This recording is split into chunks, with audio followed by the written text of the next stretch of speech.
Good afternoon, and welcome to the 2023 Sustainable Fleet Technology webinar series, Charging Resiliency and Off-Grid Solutions. Before we begin, I would like to go over some housekeeping details with a reminder that this session is being recorded and registrants will have access to the recording later this afternoon. For those of you not unfamiliar with Zoom, please note that there is a chat icon at the bottom of your screen. When you click on it, a box will open, and if you have a question or would like to make a comment, please type it there. At this time, I'd like to turn things over to Rick Sapienza.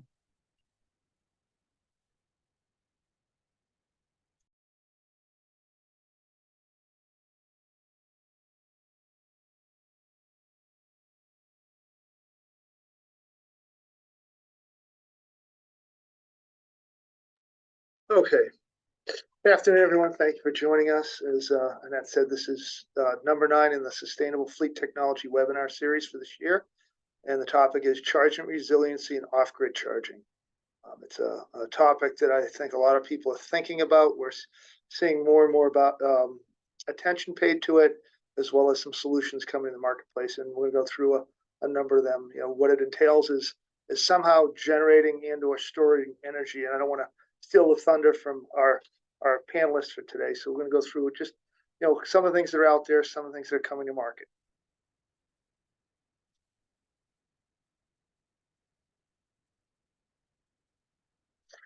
Do want to thank our sponsors. As I've said over and over again, we are an underfunded organization, so we do need to close the gap to keep the lights on and keep doing what we do. And we do it through some fee-for-service work, our webinar series sponsors, as well as sponsors in the Sustainable Fleet Technology webinar that we do. Very capable folks with some good technologies, depending on what you're doing, that can help you out. So here they are. I can connect you with them. Reach out if you have a need. Do want to, we're partnered with NAFA here, and I am the judge on the Green Fleet contest as well as the Green Garage contest. And the applications are open for the Green Garage contest. It is opening today.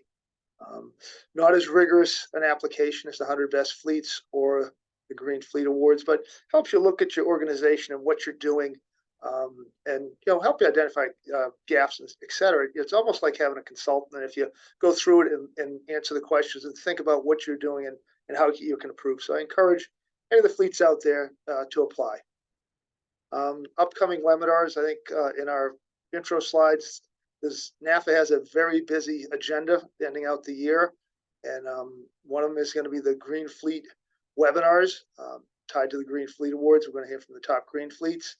Number 1 and number 3, I believe, Phoenix and Alameda. A couple of those are October 26, 27, and then November 1st and 2nd. I am going to host 2 of the 4. Courtney Bozick, the lead judge on the Green Fleet Awards, will host the other 2. And then I think we're going to do November 8th and 14th to round out the SFT webinars. I just need to make sure I don't have a conflict with what NAF is doing. So those will be confirmed and up on Monday. And I hope to see folks rounding out the year with those 2, as well as what NAF has going on to end the year. Format, I think Annette went through this. Save your Q&A to the end. They'll be submitted to the chat. We'll field them. We're scheduled for 2 to 3:15 p.m. I'm going to try and get our presentations done in a 60-minute slot to allow time for Q&A. 10 to 15 minutes is our target there. The slide handout and the recording both will be distributed to anyone that has registered for this session. Where you can learn about the session and the conference, as well past presentations, agendas, and recordings, are at sustainablefleetexpo.com. We're going to finish up in December on the webinar series. We have yet to set a date for 2024, but it's likely to be same time frame in August, and we'll probably be in Raleigh again this year. So mark your calendars somewhere, and we'll get you a better date shortly. Agenda, we're going to lead off with Todd Ritter from EV Structure. He's going to quickly go through some of the let's say, not mainstream, but newer charging strategies. And Michael De La Fontaine is going to talk about a project out in Mount Kisco out over New York. Patrick Mitchell from Merchants Fleet is going to talk about their Clear Charge Drop Station. It's an off-grid charging solution, as well as Monty McLeod with Thompson Auto Gas. You can talk about, resiliency and sustainability tied to charging, as well as, where propane fits as a solution for that. And Michael Winter from Jolt America regarding fast charging in cities, and it is a battery backup storage system that can help shave peak, service resiliency, et cetera. So a handful of solutions out there we're going to go through today, and hopefully make you aware of them, and then seek some more. And it's going to help you as a fleet. You need to have backup and resiliency, and charging right now being tied to the grid. There are and there will be disruptions, and if you're not prepared, you're going to be in big trouble. Here's my contact information. Rick Sapiens. I'm at the Clean Energy Technology Center, and I am here as a resource. Use me as needed. I will help in any way that I can. Here's our speaker lineup for today. I quickly went through it in the agenda, but Todd Ritter is the co-founder of EV Structure, who put their first EV charger in 1998. So they've been at it a while. Todd and his group are an engineering construction company. They do everything related to the EV charging deployment process, site assessment, design, installation, and maintenance. Todd has done and seen a lot in the EV structure arena, and is up on the latest technologies coming to market. So he's a great source of knowledge, and knows what's going on out there. Michael De La Fontaine is the Director of Business Development at Sustainable Westchester, a nonprofit organization dedicated to providing clean energy solutions to its member municipalities. He's an engineer with an MBA in finance and a certificate in sustainable finance, with deep knowledge in renewable energy technologies, project finance, R&D, and he's a subject matter expert in road and air transportation, electrification, and sustainable fuels. Patrick Mitchell is the manager of electric vehicle charging infrastructure for Merchants Fleet. He supports Merchants clients with the planning, assessment, and deployment of custom fit charging and infrastructure for their EV fleets. Patrick has more than a decade experience in charging and infrastructure. Previously, he was a fleet senior manager, where he led the company's fleet transition to hybrids and EVs and oversaw the installation of its smart charging infrastructure at business locations throughout North America. Monty McLeod, I've done a lot of work with Monty over the last 10, 15 years. He's the director of auto gas for Thompson Gas, 23 years experience in the propane industry, with a 14-year focus on auto gas, infrastructure, supply, training, and implementation of successful all-fuel programs in education, municipal, and fleet applications. He's been involved with successful state and federal grant applications, implementation and management of auto gas projects in multiple states, in the region, East Coast and the Gulf, et cetera. And, involved design, construction, training, and management and reporting of the grant. Michael Winter will be our last speaker of the day. Michael's the president, CEO, and board member of Jolt Energy America. He's not only an engineer, a banker, and a military veteran, but also a high-level industry executive. He's held leadership positions at Bank of America, GE Energy, Hitachi Power Systems, and the German Air Force. So we have quite a bit of knowledge and a breadth of information we're going to go through here today. I'm going to stop there and hand it over to Todd. Todd, take it from here, please. Thanks, Rick. Thank you, everyone, for joining us. EV Structure, been around since 1998. We're licensed electrical engineers, structural engineers in all 50 states. Got quite a few projects under our belt, and like to stay at the forefront of the newest technologies out there. Next slide, please. I wanted to kind of bring up something that's starting to make some headways moving west to east, and that's inductive charging. I know a lot of people, have been talking about it a little bit, but we can get more into that if someone wants to talk to it, more offline. I just wanted to bring it to everyone's attention. Next slide, please. So current project we're doing at the LA port. Kind of giving you a little idea about the engineering that's kind of involved in it for the wireless charging.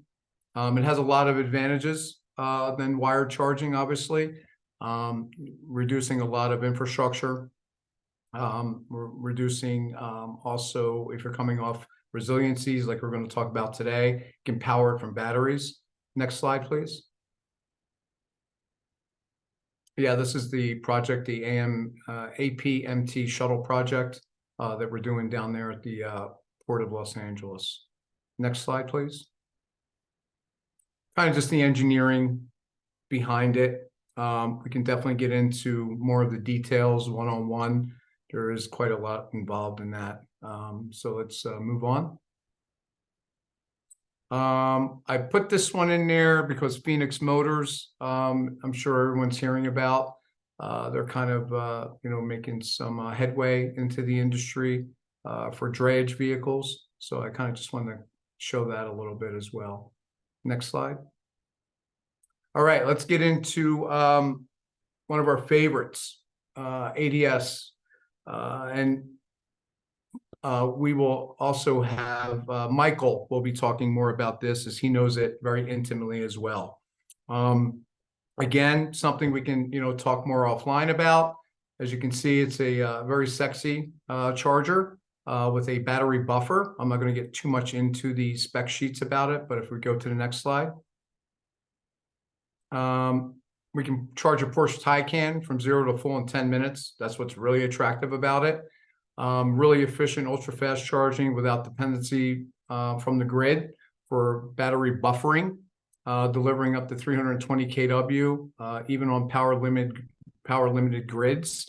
We do need a 100 amp minimum. We're doing a lot of Ford dealers with this one. We break ground next week in Maui, Hawaii, for the Ford dealer out there for this. The infrastructure needed, still you're going to need engineering, you're going to need electrical engineering, and you're going to need structural engineering. And again, you're going to need a 100 amp minimum breaker. Next slide, please. This is to kind of give you an idea when you're looking at demand charges.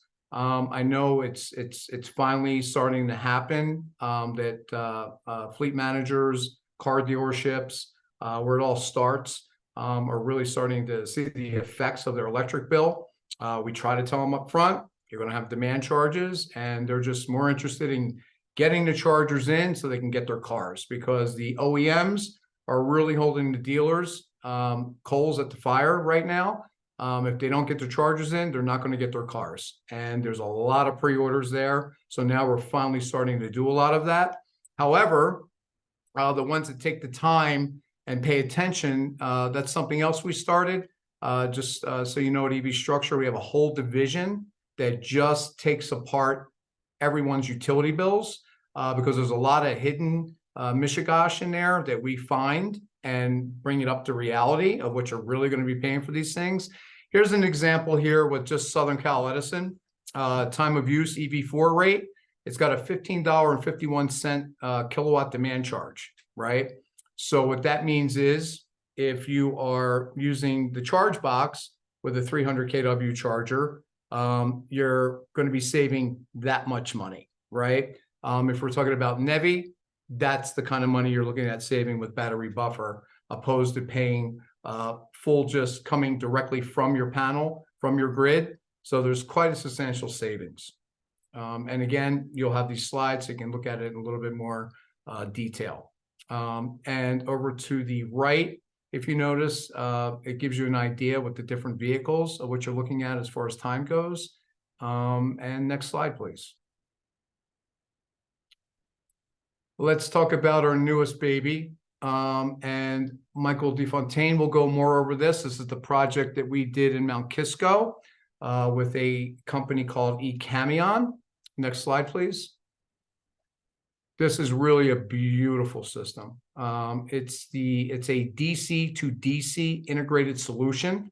So to give you just the bottom line on it, let's say we're in the middle of nowhere and you need to bring power to something.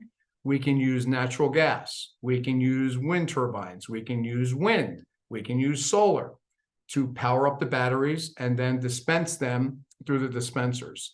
Not only that, but this also has vehicle to grid capability. I know ADS is working on that as well. That's a big talk within the industry right now. SoCal Edison's labs just kind of gave the okay on that. And just so everyone knows, the energy coming in from the grid could be dirty if you're at the last mile. And what I mean by dirty is grid harmonics, right? So cars don't like that. But what happens is the BMS on the vehicles clean up that dirty energy. And when you send it back out, you're sending it out cleaner than when it came in. So it's coming out as clean as hydrogen. So that's something that V2G is going to be, it's going to be a big deal and we're going to need it. The biggest thing about this one is the renewables integration to it.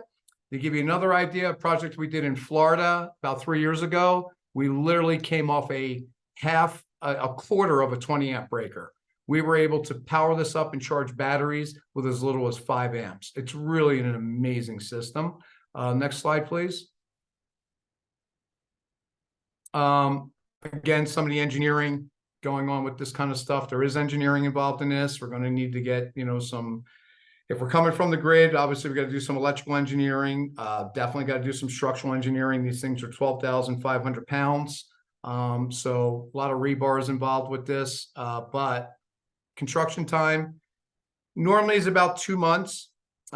Commissioning online is minimal, and you're going to need an 11 by 8 pad, and you're going to need a 2x4 for the dispensers.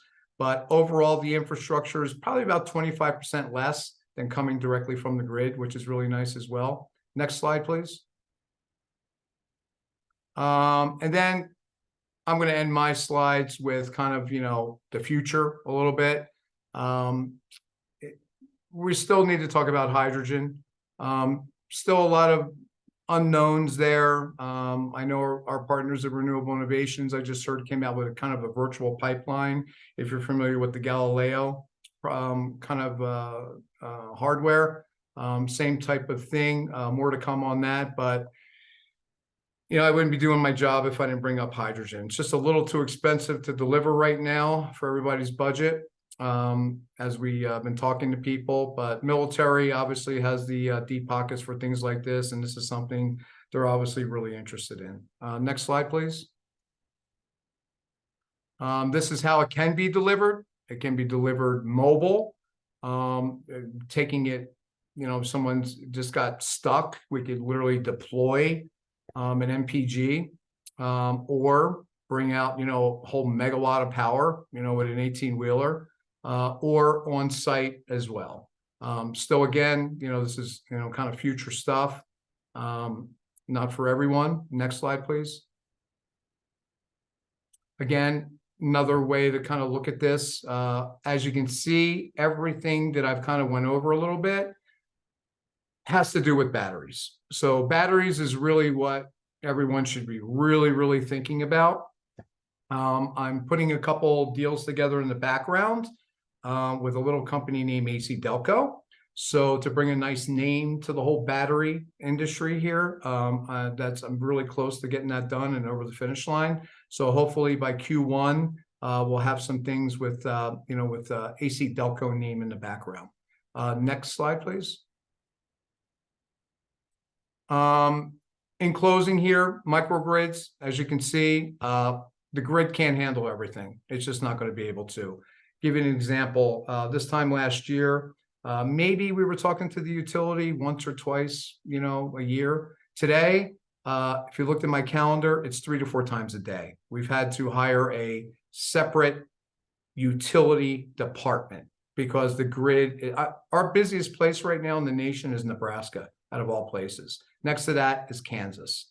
So all of those utilities are basically, they're at their peak. So the only way we're going to be able to get things over the finish line here is with microgrids, because you're looking at easily 16 weeks out for a 400 amp panel. You're looking at almost 2 years for the utility to come out and put in a new transformer. So this is where microgrids really help get things in today.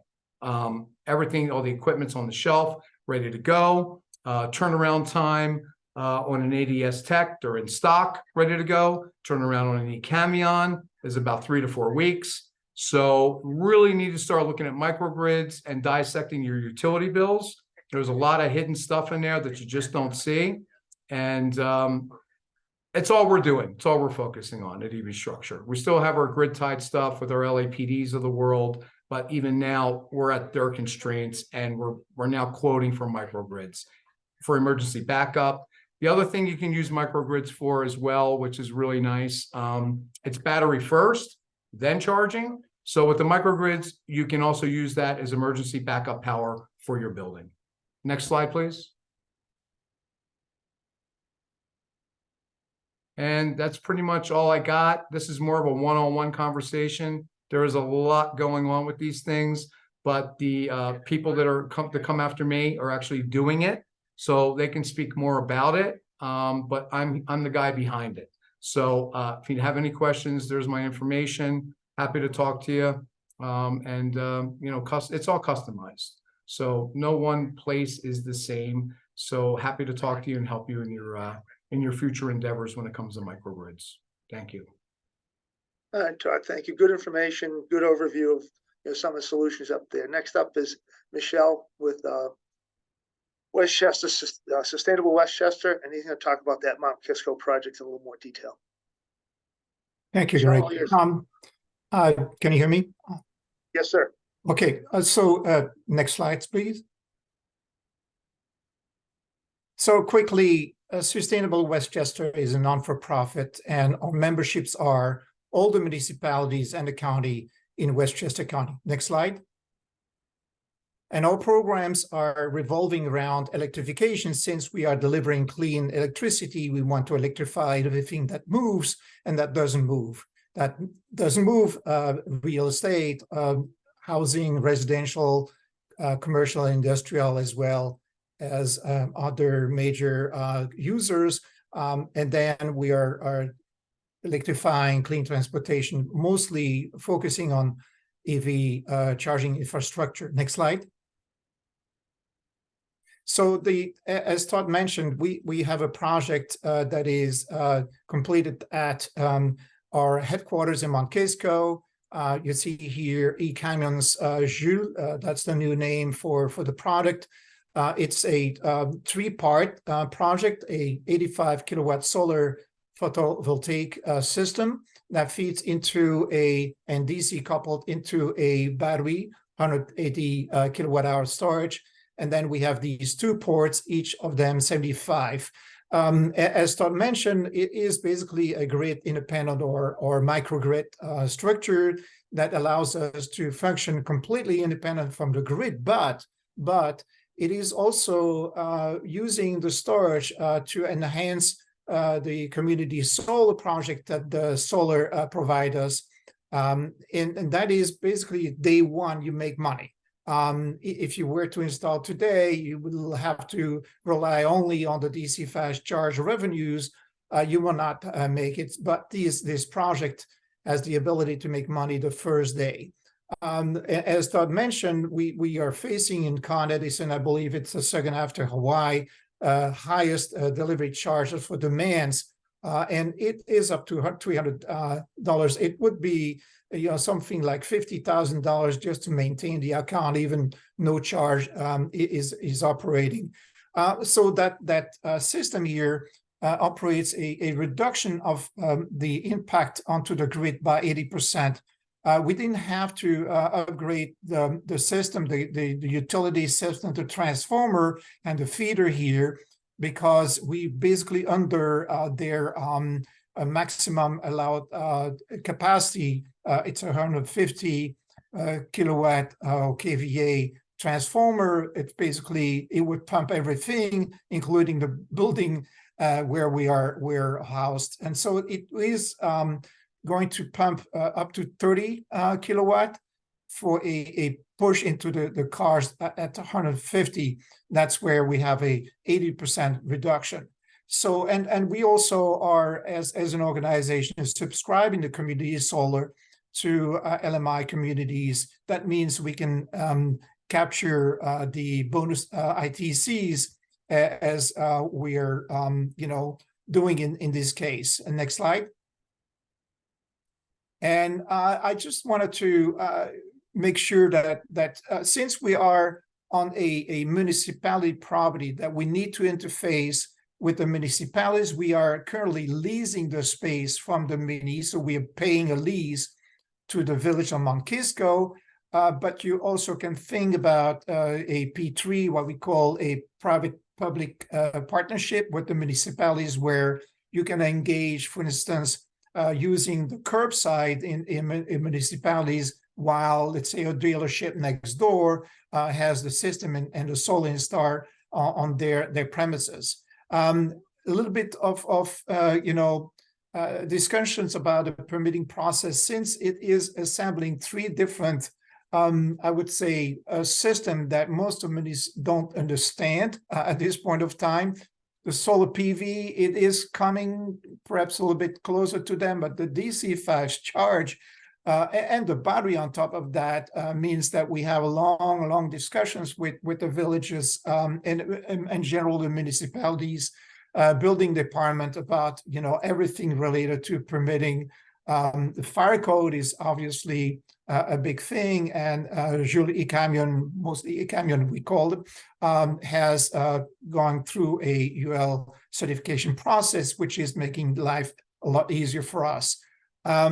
You can also use, as opposed to a community solar, a reduction of the load on the building itself. In New York State, community solar allows for a 40% anchor, net metering. So we certainly can discuss in details, and I can answer the questions regarding these possibilities in different construct. The process of interconnecting with the utility is really an intensive one. We start with the interconnection application process in New York State with Con Edison, what took quite a while before they understood what we were trying to do here. So we had a lot of education of the folks there. What really attracts New York State today is the true impact onto the grid of the project itself. We just, New York State agency, which is NYSERDA, let us apply to somehow a follow-up on this particular demonstration project, which is regarding the lower impact onto the grid. The execution itself was quite interesting. You see what happened here on the guy on the cherry picker. So there's a lot of excitement around this project in the village. But mostly, what I can share with you mostly is a management by obstacle. It's a lot of education on the municipal leaders, a lot of education on basically even Con Edison, which, at the beginning did not quite understand what we were trying to do. But the beauty of this is, at the end of the day, is that the Inflation Reduction Act offers a lot of goodies that makes these projects feasible and economically feasible in anywhere you want to do, because of the investment tax credit and even a production tax credit capture. So we had to find, and we found a tax equity provider, but we have certainly other ways of making this happen at the municipality level with direct pay. So I don't know, we haven't tested that yet, but we can talk about it. Next slide. And thank you very much. I'm ready to answer any question.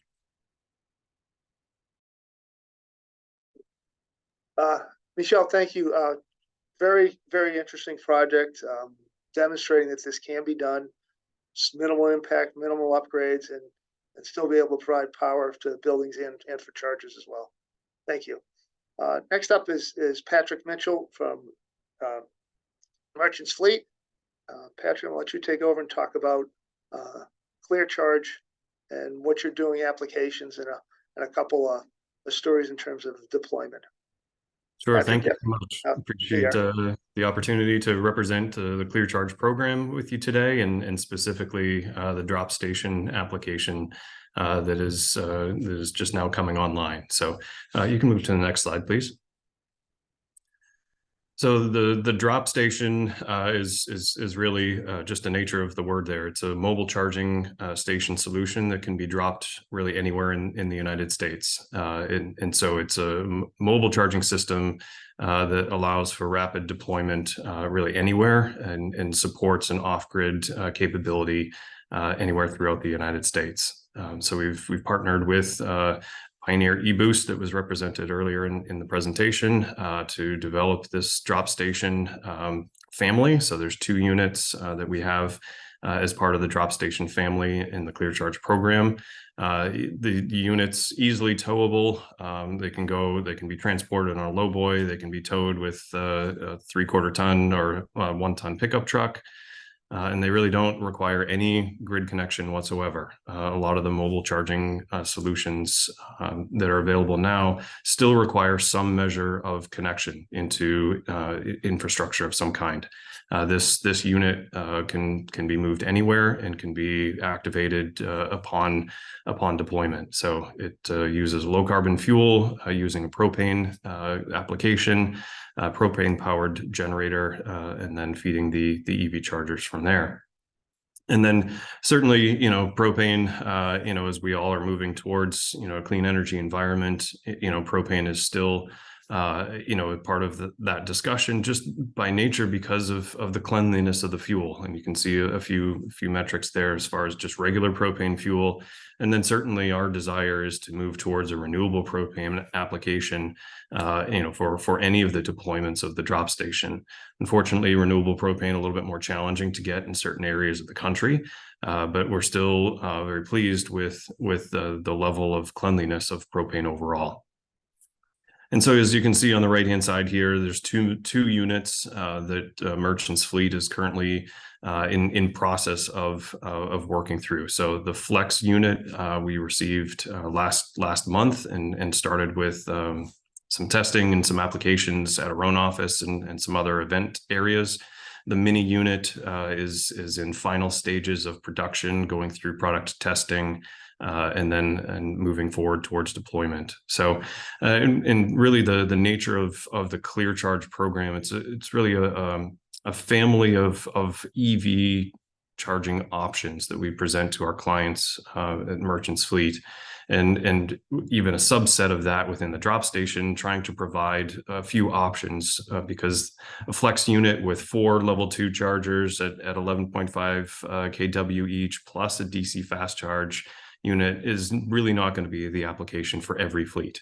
And so the Mini unit is just 2 11.5 kW level 2 chargers. That may be a better application for many fleets, but there's going to be an application similar to what you see there with the Peterbilt, the Class 8 truck that really needed the DCFC connection. That's going to be the perfect example. So the Clear Charge family is really in essence presenting as much of a solution wherever our clients need it, whether that's home charging, whether it's workplace charging, charging anywhere, as in the drop station, and public charging as well. And so, as we're saying, the unit is ready for trials.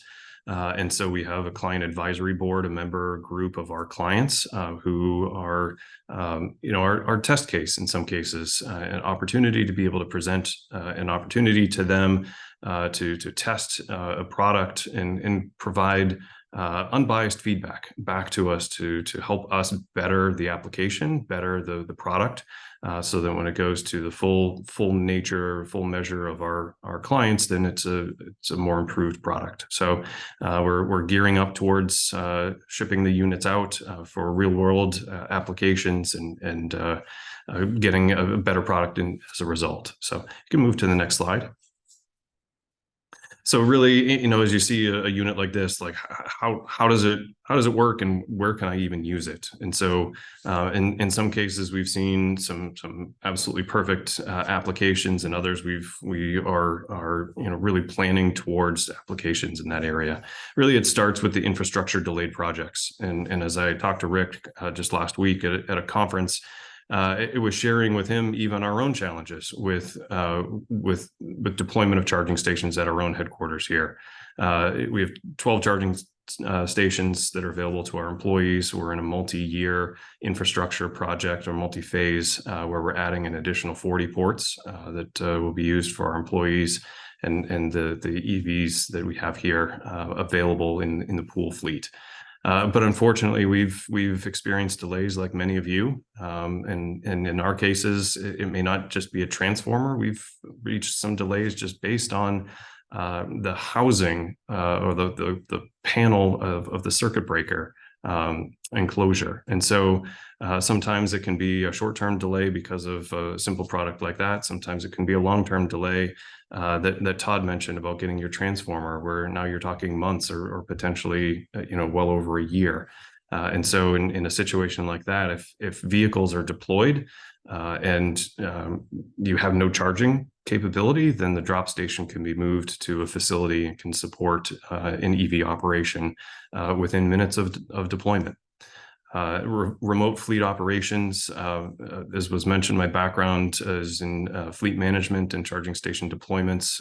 So I worked at a renewable energy company and supported a group of women and men that were operating and constructing renewable energy sites throughout the US in very, very remote areas with absolutely no infrastructure whatsoever at the beginning of a project. But at the same time, we were moving into an electrified fleet. And so we were looking for off-grid solutions that would support an EV fleet. And so this is an absolutely perfect application. It didn't exist then when I managed that fleet, but it does now. And so certainly a great application there. Temporary EV growth as well. As we approach the holidays, and we start seeing last mile delivery companies ramping up not only just their employees, but also the vehicles that are needed to support all of the packages that we're all buying online. Those companies that have committed to an EV future need to bring in a temporary fleet of EVs, but that may exhaust their on-site infrastructure, and the drop station is a perfect application to supply that short-term solution on a rental basis to support their temporary growth. When the temporary growth time ends, then the drop station can be removed just as their ramped up fleet can be removed. Fleet EV testing as well. We see that in areas where clients are trying to understand which vehicle is right for them, or are EVs right for them at all. And so in a situation like this, a short-term rental of the drop station and a rental of an EV, bringing that in, giving it a product test to their application, really gives them the ability to understand what that looks like, from a future for their environment, and without having to go through the cost of infrastructure installation. We've seen event support and disaster area responses as applications as well. So, large scale events, whether it's football games, whether it's concerts, and a large influx of EVs to a location, this could just augment already installed infrastructure at those locations. And then also, as we've seen in past years, thinking of Texas in the last few years with the large scale grid power outages and things, that if there's an EV fleet that's dependent upon that grid connection that does not exist for a certain period of time, then certainly the drop station is a tremendous application there, and really serves a tremendous purpose there. As others have mentioned, there's no shortage of challenges as you're building out a product. With the drop station, there's a power management system and software system that manages the power that comes from the generator. Not all units can be used at full capacity, just by nature of the generator that's on board, a 75 kW generator. And so the power management system just provides the capability for vehicles to still be connected and be charged, but it manages the amount of power that's going to each of those units so that we're not, overclocking the generator itself and still protecting the vehicles in that. So definitely, some challenges with software development and the right sequencing and making sure that was in place and working properly, but successfully passed through those challenges, and excited just to see how the product is working. We've seen challenges with product compatibility, just with some generators not working with some of the charging stations properly. We've had weather impacts. We're here in the New Hampshire area, and many of you have probably seen on the news just the tremendous flooding and rainstorm challenges that we had here. And so with the drop station and the exhaust systems that are in place for the generator, we had water intrusion into the generator area that created some electrical shorts and things. So some challenges that we had to work through there. Supply chain of just putting the unit together with all of the different components and getting them in there properly. Then renewable propane availability has just been a challenge in some of our areas to support in the ultimate goal with that full renewable capability. And so, really just as far as the operation of the unit, the goal was to provide the easiest opportunity for people to charge their vehicles. And so it's a little hard to see in the background, but you flip open one of the power management doors, and all you have to do is push a start button. That start button starts the generator. As soon as the generator's up and running, the vehicle is being charged. So we wanted to provide a functionally easy unit for even the novice EV driver to be able to charge. The unit is remotely monitored. There's a nationwide support level for operations and maintenance and any type of a breakdown. And really what we try to just impress upon everybody is just as we all have those best practices or EV etiquette type scenarios of when you're charging and really just how to really be a good neighbor and be a good driver to use that properly. And it's really the same in relation to this unit as well. So we're excited about the drop station. We're excited to really get it out into the wild. Certainly caught a few messages there in the chats as far as the propane usage and things. So certainly, the cost of propane is different in a lot of different areas. Renewable propane a little bit more costly in some areas, just as far as the transport costs and things. And so, certainly we take with our clients just a review of just the areas that they are, the cost of electricity in their area and the cost of the propane. But we're seeing that as still less costly than the grid. And I know in previous presentations, the discussion about demand charges, and really one of the areas that really should have been on here as an application is mitigating those demand charges and certainly charging during peak times. And so drop station could be used in that application as well to be in those peak times, using the drop station to charge the vehicles, and then using off-peak times to charge through the grid as well. So many different applications, some that we've already identified, others that we're still working to identify. And ultimately, we're just excited for the opportunity to move this into trial, and then ultimately into rental capability through our teams and our clients. So, thank you for the opportunity to share the message of Clear Charge and the drop station, and just appreciate the other gentlemen and the projects that they've been working on, and really just the opportunity to continue to help in this important area of off-grid charging solutions. So, thank you. No, Patrick, thank you. Appreciate it. It's we have to have some creativity here and think outside the box. And Fleet's known to do that. I mean, you gotta keep the vehicles on the road and running, get the job done. Absolutely. Thank you. More and more solutions come out to what's a potential catastrophic problem. Thank you. Okay, next up is Monty McLeod, and he's going to talk about another solution. It's a skid-mounted solution they're deploying. Call it a dual fuel station, because you can deploy electricity as well as the propane that generates the electricity. Lonnie, you out there? Nope. I know I saw him in the audience.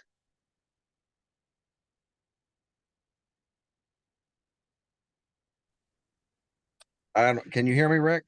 Yes, sir. Okay. Yep. Good. I'm sorry, talking about keeping vehicles moving. I'm on the road, so I had to stop where I found internet. So I apologize. And I don't have nearly as much to say as everybody else. I mean, you guys are doing a great job in covering most of the bases. So I'm going to talk about, a solution that we sort of had to find because of need. I mean, we had a customer that was running propane vehicles, and the electrical connection, we needed 3-phase power. The electrical connection for our conventional skid, I'll call it, was going to cost the customer around $30,000 just to run the line, 100 feet. So the project was about to be scrapped, and so we were looking for a way to be able to power a propane pump without having to hook into the grid. So a real simple solution was, I'll call it a simple solution, was to use a propane generator and solar panels to keep the batteries charged and to keep the electronics charged, things like that. We've also added wind power as well, just to use utilize as many renewables as we can. Go ahead and go to the next slide. But it's really been a drop-in place skid that we can, from truck to pumping fuel, we can do that in about 2 hours. As evidenced last week, we did a presentation in Georgia. We dropped it in a parking lot at a school bus ride and drive, and we're able to fuel buses. We dropped the skid at 11 o'clock. We were fueling buses by 4 o'clock in the afternoon, did a little demo hands-on thing, and it was pretty cool. That's for propane school buses, but what we're seeing now is there's going to be some sort of mix. What you're seeing here is an EV charging unit that essentially has a bank of batteries based on what we're going to need to charge the number of buses we're going to be charging. This one is a DC fast charger. I think we have 60 kilowatts. I'm sorry, 121 kilowatts batteries on this charging station. It's got solar and it's got wind, and it's also got a propane generator. What happens is the buses charge off of the batteries. When the batteries drain down, the generator kicks in to charge the batteries. So we're still charging off of the battery power. Move to the next slide, if you would, please. And this is the propane fueling solution that for propane powered vehicles. And what we're doing is a modular system. It's not that difficult. It uses a proprietary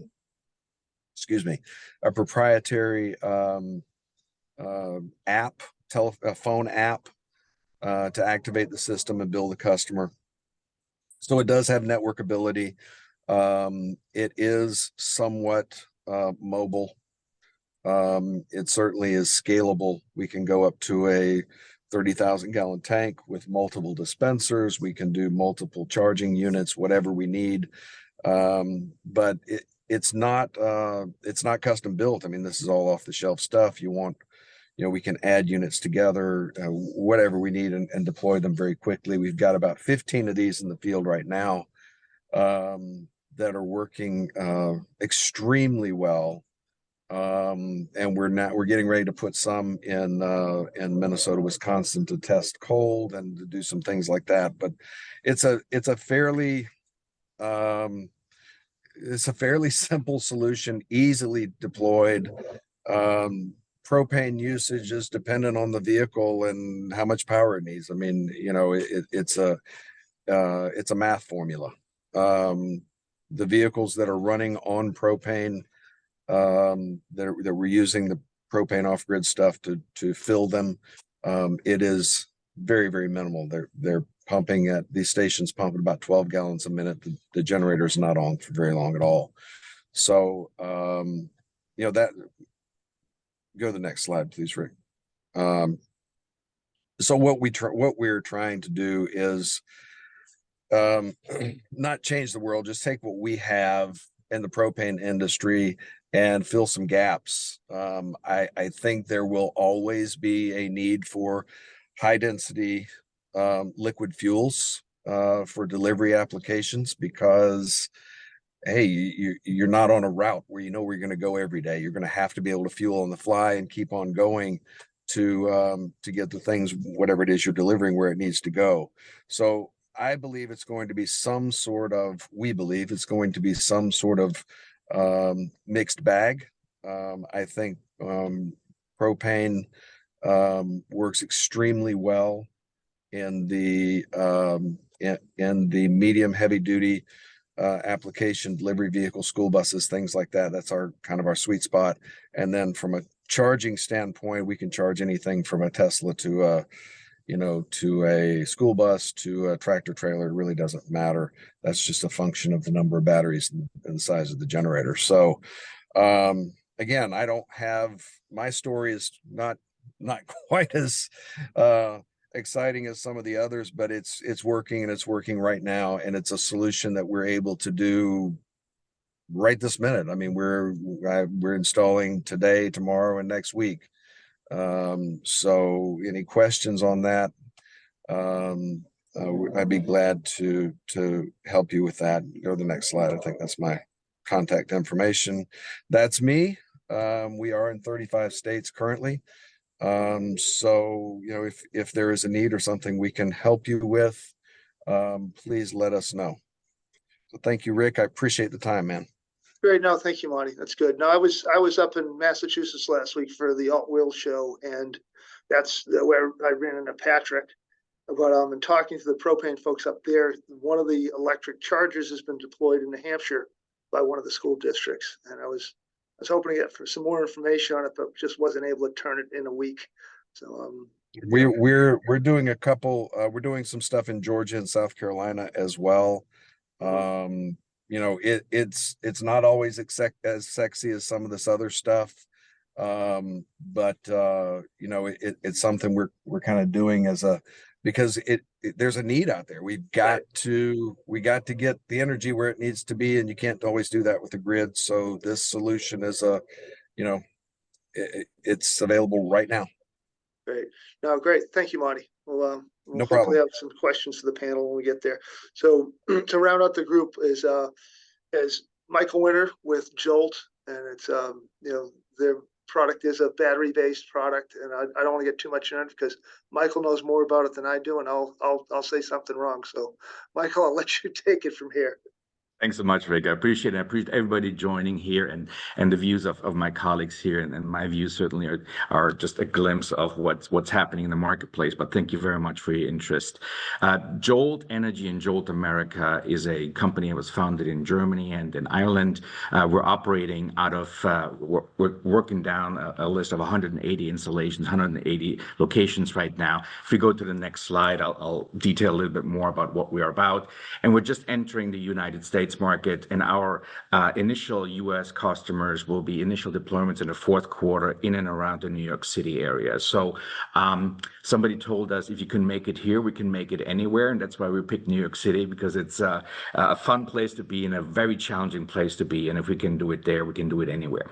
But what are we about? So first of all, we're about ultra-fast charging. We certainly recognize that there's a need for slow charging, for overnight charging, etc. But our team is really focusing in Germany, in the Netherlands, in the UK, and in Ireland with those 180 installations we're working on right now on ultra-fast charging locations. What does that mean? That means faster than 320 kilowatts, faster performance than 320 kilowatts. That's what we're striving for. Number two, we're all about minimally intrusive solutions so they actually work in urban environments. And that's when you see here on this slide what we have in destinations, whether it's fleet charging, whether it's public charging. For us, it's important that the systems, the ultra-fast charging systems, 150 miles within 10 minutes, that's what we're talking about, actually actually work in urban environments where nobody else can deliver. And we do that as a charge point operator, meaning we come to the table with the investment, we come with to the table with operating and maintenance packages, and we pay for the energy, and we are recovering our investment through charging the end user at the end. But basically, what's important for us here, just to start off the conversation, is we are about minimally intrusive solutions. So our introductions or our solutions will not require any medium voltage supply, will not require any major installation work, any opening up streets, will not create any headaches for the site managers, for any mayors in the city, or for utilities. It is really just tapping into 480 volt, 3-phase connectivity, commercial power, and that is what we're focusing on. We are device agnostic, so we're not coming to the table with a mandated hardware. We're constantly scanning the market for particular hardware that fulfills these two requirements. Number one, ultra fast charging. Number two, to be able to do this minimally intrusive. And we've seen today already in previous, my colleagues have introduced some of the technology that is just very, very relevant for exactly that purpose, for urban environments or for environments where the electricity grid is just very, very challenged, and where direct charges that tap directly into the grid for 300 or 350 kilowatt solutions cannot operate, cannot play. Next slide, please. I briefly talked about that obviously slow charging is important. A lot of us fleet managers think that overnight charging is good enough, and that may be the case for a lot of these cases. But also there are fleet managers out there that recognize that if I have multi-shift vehicle operations, when one driver hands it over to the other driver, to a third driver possibly, or when there's emergency and field charging needs, I actually need to think about fast charging and ultra fast charging. And we're on the right-hand side of the spectrum, 160 kilowatt to 320 kilowatts. And that's really what we're focusing on, and provide that charge point operations capability in the market. Next slide, please. I briefly talked about this. I don't need to go line by line about this. We're two things. We're operating in two environments. Number one, the public charging environment, which also might be interesting for a fleet manager since it provides contingency solutions out there in the fleet and out there in the field. And then, of course, we also have our offering for fleet management services behind the fence solutions. Next slide, please. This is an example at a Munich-based gas station, for example, where we do offer this obviously also for fleet customers. On the right-hand side, you see that little black box, that R2D2 that calls out Jolt on top of it. That is the battery pack of our Generation 1 equipment that we're using. And again, let me repeat, we're device agnostic. So we are taking advantage of any great idea, of any working principle that has minimally intrusive solutions and has high uptime. That's very important for us as well, and execute that. But this is our first generation equipment. We have a couple of equipment pieces in Europe. In the United States, that's what we're starting with. That's the battery application right there on the right-hand side. And on the left side, you see one of two charge towers that you may have seen before in other presentations here today. And that's a very well working high-tech solution that dispenses 320 kilowatts at any point in time to vehicles to provide fast charging solutions. Next slide, please. It's a little bit of the additional technical spec behind the Generation 1 equipment that we're currently installing in the fourth quarter in and around New York City. You will see these from us, Jolt branded as well. And you can go into more detail if you have more interest, or if you have any questions. I'm happy, of course, to address it in person as well. Next slide. It's another example, another ExxonMobil Esso gas station in Europe that we've installed in Hamburg. What this is about basically demonstrates that within 8 days, we were in and out of the site and had this equipment piece fully installed. This is a very early installation. So since then, we have crunched down the cycle time of the installation even further. So that tells you how quickly this minimally intrusive equipment, small footprint, very agile implementation can be deployed. And then initially, illustratively, you see at the bottom also within the first 3-4 months, what kind of traffic we saw happening at the location. Anything between initially 6, but then on average 11, 12 vehicles that are stopping by on average per day. And that's a very successful implementation for us. Next slide, please.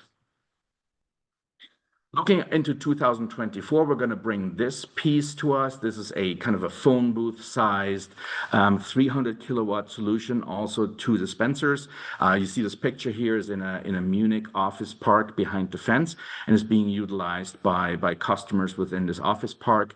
You also see that there's an advertisement solution on it, which can be used as information, pure information display, but also as advertisement to improve profitability of the unit, of course. This is our next generation equipment, and we will have this in the United States and offer this to our clients in the United States from around about mid-2024 on. Next slide, please. And now a real glimpse in the future, what's really important for us from a resiliency and from a emergency response perspective. We're working on various deployment solutions. Colleagues that spoke earlier have their own solution for that. We're pursuing a path where we have alternator solutions combined with charge-up solutions. It's basically, we're talking about multiple sizes, different sizes of electron tankers that can roll out in a charge park fashion, either in a black cloud scenario where we have hurricanes, wildfires, and where the grid is down in general, and provide that temporary electron tanker capacity into a disaster zone, but also we can also, of course, have it permanently connected. That provides just additional capacity. This is something, kind of a glimpse in the future. We have a similar product in Europe at this point. We have challenges bringing that to the United States right now, so we're working with different partners to execute this as a positive, different size application solution for the United States in the future. Next slide, please, which I believe is our contact information. Well, thank you very much for your interest. And if there's anything else that I can answer, feel free to reach out to me. Thanks much, and back to you, Rick. No, thank you, Michael. Great job. You covered a couple different products and uses. There's a need out there. There definitely is. I mean, we know we're going to have disruptions in the grid for a number of reasons in certain areas of the country at certain times of the year. And these are solutions to help. We're going to go ahead and open the floor for Q&A. I'd like to have all the panelists come back. And there we are. And we'll go through what's out there and ask the audience to go ahead. It looks like one went in here. Is it?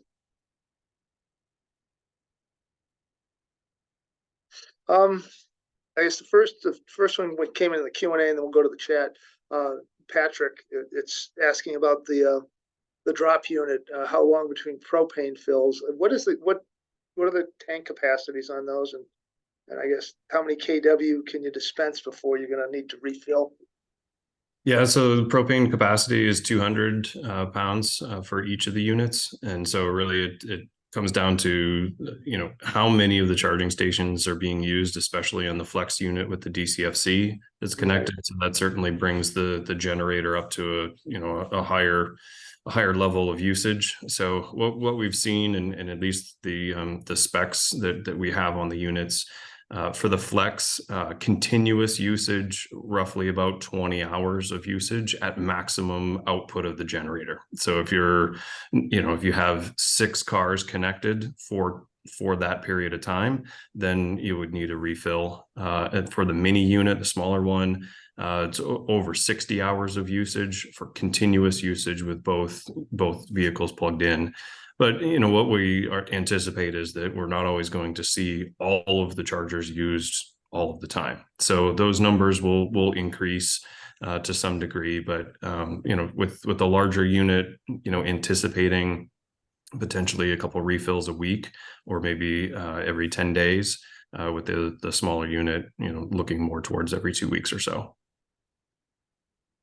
And really the price, comes down to what the price of propane is in your particular area. And certainly just as we see gas prices, fluctuate areas of the country, then, certainly we're seeing that with propane as well. So maybe something that Monty can touch on there if there's needs to be additional information. But that's at least what we anticipate. And that's really where we're starting in that trial phase and trying to use it as much as we can here at our own office to really try to understand if those metrics that we received during that the manufacturing process is ringing true for real world application. Right. And then, this along that line is a question regarding cost for the propane. I guess, do we, the cost can vary. Monty answered it already. Monty, you want to jump in terms of negotiating long-term contracts, locking in prices?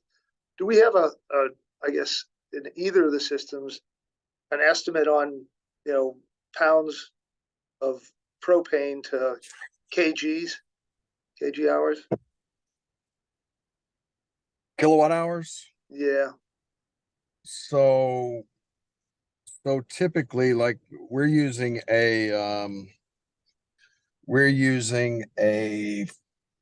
10 kilowatt generator, and if you extrapolate that out, basically we can produce a kilowatt hour with that system in the, I don't know, 20-cent range, something like that, if you want to do it that way. I mean, you said 200-pound cylinder, 200 pounds of propane is equivalent to about 48 gallons. So right now we're looking at in the $1.50 a gallon. I mean, you're at about $75 to fill that, give or take. So if that's once a week or twice a week, whatever that works out to, but when you're talking about a negotiating contracts and things like that, the kind of volume that you're going to use is going to be, your price is going to be based on volume. So there's a couple of factors, but propane right now in this application is about, is going to be in the $1.50 to $2 range, depending on your location. Does that help, Rick? I mean, is that?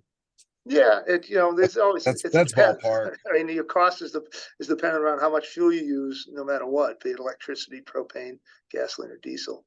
But yeah, to have an idea, you give us a 20 cents per kWh. That's a decent number. Give or take. I mean, give or take, and that depends on how much renewable how many renewable resources I can use with the wind and the solar panels, and how often your fuel, all of those things.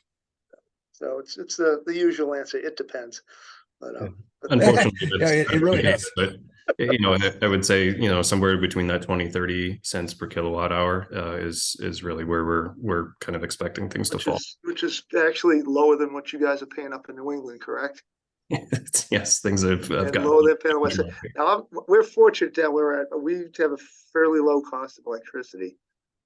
So when I hear 20 and 30, I almost cringe a little bit, but it's, for most folks, that's beneficial, and it's still better than paying for gasoline or diesel in terms of your mileage. If you're talking, depending on your vehicle, the light duty vehicles are about, was it 4 miles per kilowatt hour, and you go down to your heavy duties are down at 2 or 3. That's still not a whole lot of money per mile. Rick, just to jump in, there are a lot of incentives for building infrastructure.